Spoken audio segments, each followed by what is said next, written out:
Hi friends, எல்லாருக்கும் வணக்கம். நம்ம இன்றைக்கி பென்சில் ஷேடிங்கில் நெக்ஸ்ட்டு பென்சில் ஸ்ட்ரோக் பார்க்க போகிறோம். இது எப்படி பண்ணலான்னு பார்க்குறோம். இந்த பென்சில் ஷேடிங் இப்போ நம்ம பண்ணுற இது வந்து ஒரு பிக்சரில் வந்து தண்ணியோட டெப்த்து காட்டுறதுக்கு இந்த ஸ்ட்ரோக் நமக்கு யூஸ் ஆகும். நல்லா கவனிங்க. இப்போ பாருங்கள், இப்போ ஒரு லைன் மாதிரி போட்டுக்கோங்க. இங்கே பாருங்கள், இந்த லைன் வந்து பார்த்திங்கன்னா இப்படி நமக்கு தெரியக்கூடாது. இந்த மாதிரி எப்படி ஒரு கோடு போட்ட மாதிரி இந்த லைன் வந்து தெரியக்கூடாது. எப்பயுமே ஷேடிங் பண்ணும்போது இந்த மாதிரி லைன்ஸ் வந்து சில இதில் மட்டும்தான் நமக்கு இப்போ பார்த்திங்கன்னா இப்படி ப்ரெஷர் பண்ணி லைட்டாக இந்த மாதிரி தான் நம்மளுக்கு தெரியணும். இப்போ இந்த டெப்த் இது எப்படி போடணும் அப்படின்னு பார்த்தீங்கன்னா அதே மாதிரி தான். பென்சில் பிடிக்கிறதெல்லாம் நம்மளுக்கு ஒன்று போல தான். இந்த இடத்துல ப்ரெஷர் கொடுத்துக்கோங்க.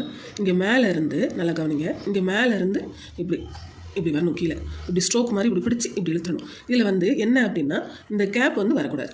இந்த நடுவில் இருக்குது பார்த்தீங்களா, இந்த கேப் வந்து நம்மளுக்கு வரக்கூடாது. அதே மாதிரி மேலேருந்து ஒன்று போல் இருக்குது பாருங்கள். இந்த லைன் மேலேருந்து இந்த ரெண்டு லைனுமே ஒன்று போல் இருக்குது. கீழே வர்ற தண்டிக்கும் இந்த லைன் வந்து ஒன்று போல் இருக்குது. இந்த மாதிரியும் இருக்கக்கூடாது. இந்த ஸ்ட்ரோக் வந்து எப்படி இருக்கணும் அப்படின்னா இங்கே பாருங்கள். இப்போ சொல்கிறேன், இங்கே ப்ரெஷர் பண்ணிவிட்டு இங்கே நல்லா வச்சுட்டு இப்படி இழுக்கணும். இப்போ பார்த்தீங்கன்னா இந்த லைன் பாருங்கள், கீழே வந்து சின்னதாக இதாகிருக்கா, அந்த லைன் வந்து இந்த மாதிரி கீழே சின்னதாக இதாகணும், ஒட்டி வரணும். அடுத்தது இப்போ இது பார்த்தீங்கன்னா வளைஞ்சிருக்கும். இந்த ஸ்ட்ரோக் வந்து வளைஞ்சிருக்கும். இந்த மாதிரி வளைஞ்சிருக்காமல் ஸ்ட்ரைட்டாக வரணும். ஸ்ட்ரோக் வந்து ஸ்ட்ரைட்டாக வரணும்.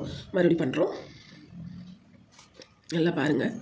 இது அதே மாதிரி நம்ம பண்ண இது வந்து நீங்கள் லைட்டாக இந்த உப்புத்தாள் இருக்குல்ல, அதில் வச்சு லைட்டாக இது பண்ணி இதை ஒன்று போல் ஆக்கிக்கோங்க. இப்போ இங்கே இருக்கும் பாருங்கள், பென்சில் டிப்பில் இந்த மாதிரி மேடு பள்ளமாக இருக்கும்போது நம்மளுக்கு ஷேடிங்கில் கோடு விழுந்துடும். அப்படி இது வராமல் இருக்கிறதுக்கு நம்ம பண்ண அது சாஃப்ட் ஆகும். ஆனால் ஃபஸ்ட்டே நம்ம வந்து இதை உப்புத்தாளில் வச்சு ரொம்ப லைட்டாக இப்படி பண்ணிவிட்டு அதுக்கப்புறமா நம்ம யூஸ் பண்ணும்போது ஒன்று போல் ஸ்மூத்தாக இருக்கும். நான் உங்களுக்கு அதுவும் ஒரு தடவை பண்ணிவிட்டு அடுத்த வீடியோவில் காட்டுறேன். இப்போ பாருங்கள், ஸ்ட்ரோக் எப்படி பண்ணணுன்னு இப்படி இந்த இடத்துல ப்ரெஷர் பண்ணிக்கோங்க. ஸ்ட்ரைட்டாக வரணும் ஸ்ட்ரோக்.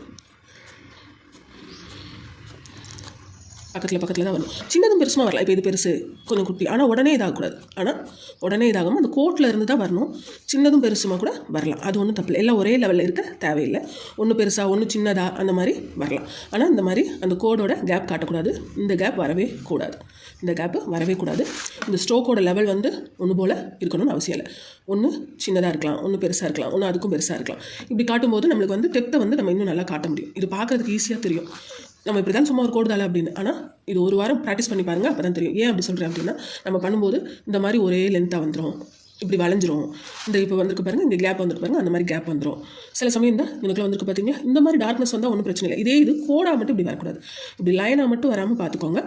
மற்றபடி நம்மளுக்கு இந்த மாதிரி ஷேடிங்காக வரும்போது ஒரு பிக்சரில் நம்ம இதை யூஸ் பண்ணும்போது டெப்த்துக்காக இதை யூஸ் பண்ணுவோம். ப்ராக்டிஸ் பண்ணிக்கோங்க. அடுத்த சாட்டர்டே இன்னொரு பென்சில் ஷேடிங்கோட பார்ப்போம். நன்றி. தொடர்ந்து நம்ம சேனலை பார்க்குறதுக்கு சப்ஸ்கிரைப் பண்ணிக்கோங்க. தொடர்ந்து நம்ம சேனலில் அடுத்தடுத்த வீடியோஸ் பார்க்குறதுக்கு சேனலை சப்ஸ்கிரைப் பண்ணிக்கோங்க. நன்றி, வணக்கம்.